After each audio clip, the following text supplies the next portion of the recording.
να ξεκινήσουμε. Γράφουμε. Κυρίες και κύριοι, καλησπέρα σας. Ξεκινάμε να δοκιμάσουμε το νέο Honda Gran Turismo 5D Hatchback. Πάμε ένα όμορφο ταξιδάκι στην Πρέβεζα με τον κύριο Σπύρο Σιούλα και τον κύριο Νίκο Σπυρόπουλο, και θέλουμε να σας ενημερώσουμε για τους καταπληκτικούς δρόμους που έχουμε στην Ελλάδα μας.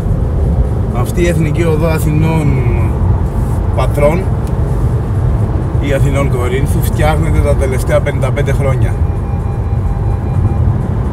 Όπως βλέπετε, έχουμε φτάσει σε μια πολύ καλή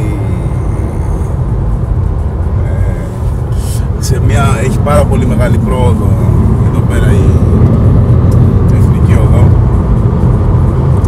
αλλά παρόλα αυτά το αυτοκίνητό μας είναι έτοιμο να αντιμετωπίσει οποιαδήποτε δυσκολία του οδικού οδοστρώματος. Ελάτε να σας δείξω κάτι φοβερό. Το αυτοκίνητο είναι υπεραυτόματο. Μας λέει με πόσα χιλιόμετρα μπορούμε να πηγαίνουμε την ώρα, ανάλογα την περιοχή που βρισκόμαστε. Μας λέει όταν αλλάζουμε λωρίδα, μας λέει τα χιλιόμετρά μας, τις στροφές μας. Είναι οικολογικό. Είναι οικολογικό και δεν καίει τίποτα. Ο δρόμος, όπως βλέπετε, είναι χάλια, καρόδρομος. Ο κύριος Σπύρος εδώ πέρα είναι έτοιμος να αντιμετωπίσει όλες τις καταστάσεις Σαν συνοδηγός. ως συνοδηγός. Και Σπύρο μου, για πες μου λίγο, πώς νιώθεις εσύ ως συνοδηγός σε αυτό το υπέροχο αυτοκίνητο? Το Honda Civic 5D είναι πάρα πολύ στιβαρό αυτοκίνητο, έχει πάρα πολλούς χώρους από ό,τι έχετε δει. Είναι υπεραυτόματο. Έχουμε και τα απόψη από τον κύριο Στέφανο Σιμνατά.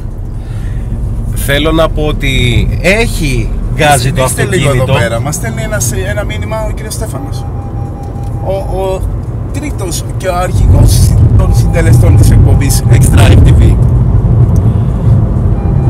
Ενώ θα πίστευε κανείς, κύριε Σπυρόπουλε, ότι το αυτοκίνητο αυτό με 1600 κυβικά αυτή τη στιγμή δεν θα μπορούσε να κουνηθεί, έχουμε δει πως έχει πάρα πολύ γκάζι. Φοβερά ρεμπλής. Πάρα πολύ γκάζι. Είναι το πετρελάκι τα κάνει αυτά και φοβερή κατανάλωση. Έχουμε γεμίσει στην Αθήνα, έχουμε κάνει αυτή τη στιγμή γύρω στα 120-130 χιλιόμετρα και έχουμε ακόμα να κάνουμε 841 χιλιόμετρα. Έτσι. Το αυτοκίνητο είναι καταπληκτικό. Δεν, αυτό με τα χιλιόμετρα δεν το έχω καταλάβει ακόμα. Πριν μας έλεγε 700, όταν γεμίσαμε μας έλεγε 790, τώρα μας κάνει 841. Κάτι κάνει και γεμίζει βενζίνη στον δρόμο. Είναι φοβερό. Επιλογές ήχου είναι στο τιμόνι.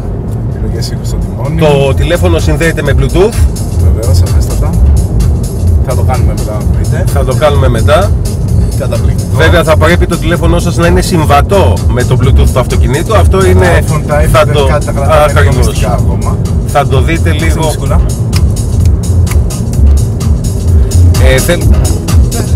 Να δείξουμε και κάτι ακόμα. Στον καθρέφτη επάνω υπάρχει ειδική ένδειξη.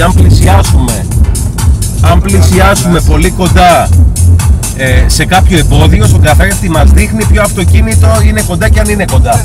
Τι σημαίνει αυτό? Ότι αν βγάλουμε φλάσσα αριστερά και υπάρχει αυτοκίνητο πίσω μας, στην αριστερή μας πλευρά, αυτό θα αρχίσει να αναβοσβήνει και θα βρίζει και το τιμόνι. Εδώ βλέπουμε τα έργα που γίνονται από το 1821, με το που έφυγε η τουρκοκρατία και γλιτώσαμε στην Ελλάδα, φτιάχνεται αυτός ο δρόμος. Φοβερός. Πάλι καλά που μπορούμε να οδηγήσουμε σαν